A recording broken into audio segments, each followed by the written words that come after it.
મિત્રો, આપણે સૌ જાણીએ છીએ કે મનુષ્ય તરીકે જીવન જીવવા માટે આપણે કેટલાક મૂળભૂત માનવ અધિકારોની જરૂર છે અને આવા માનવ અધિકારોના રક્ષણ માટે આપણી સરકારે રાષ્ટ્રીય માનવ અધિકાર આયોગની સ્થાપના કરેલ છે. તો આપણે આ વિડીયોમાં માનવ અધિકાર આયોગ વિશેની સંપૂર્ણ માહિતી મેળવીશું. બીજા વિશ્વયુદ્ધ પછી આંતરરાષ્ટ્રીય સમુદાયે રાષ્ટ્રીય સ્તરે માનવ અધિકાર સંસ્થાઓને મજબૂત બનાવવાની વધતી જતી જરૂરિયાતોને ઓળખી અને પેરિસ ખાતે રાષ્ટ્રીય સંસ્થાઓના પ્રતિનિધિઓની એક બેઠક ગોઠવી. આ બેઠકમાં માનવ અધિકાર સંસ્થાઓ અંગેના વિગતવાર સિદ્ધાંતો વિકસાવવામાં આવ્યા હતા, જેને સામાન્ય રીતે પેરિસ સિદ્ધાંતો તરીકે ઓળખવામાં આવે છે, જે માનવ અધિકાર સંસ્થાઓની સ્થાપનાનો પાયો બન્યો.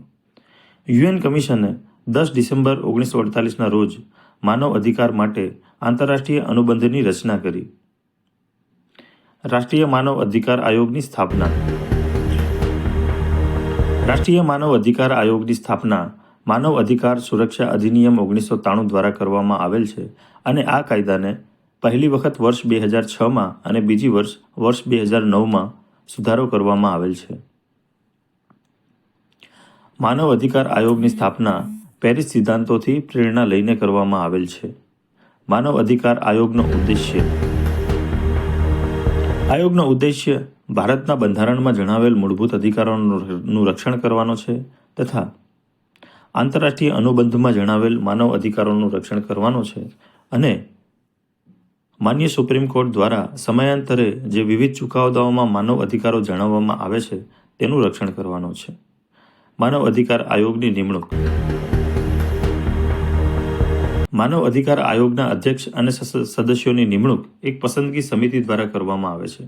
આ સમિતિ રાષ્ટ્રપતિ દ્વારા નિમવામાં આવે છે, જેમાં 6 સભ્યો આવેલા હોય છે, જેમાં પ્રધાનમંત્રી, લોકસભાના અધ્યક્ષ, રાજ્યસભાના ઉપસભાપતિ, બંને સભાના વિરોધ પક્ષના નેતા અને ગૃહમંત્રીનો સમાવેશ થાય છે.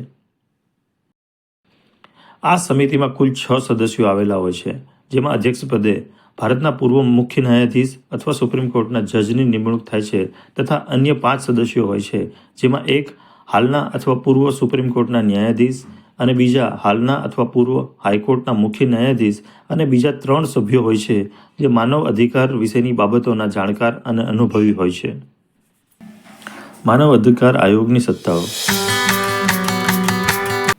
આયોગને કાયદા દ્વારા સિવિલ કોર્ટની સત્તાઓ આપવામાં આવેલ છે, જેનો મતલબ એ થાય છે કે આયોગ કોઈને પણ સમન્સ જારી કરીને બોલાવી શકે છે અને તેની સાથે કોઈપણ વ્યક્તિને સાબિતી રજૂ કરવા માટે સૂચના પણ આપી શકે છે.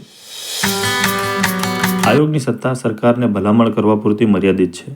આયોગ પોતે કોઈ ચુકાદો આપી શકતી નથી કે સજા ફરમાવી શકતી નથી, એટલે કે આયોગ દ્વારા સૂચવેલ ભલામણો ઉપર પગલાં લેવા માટે સરકારને ફરજ પાડી શકતી નથી.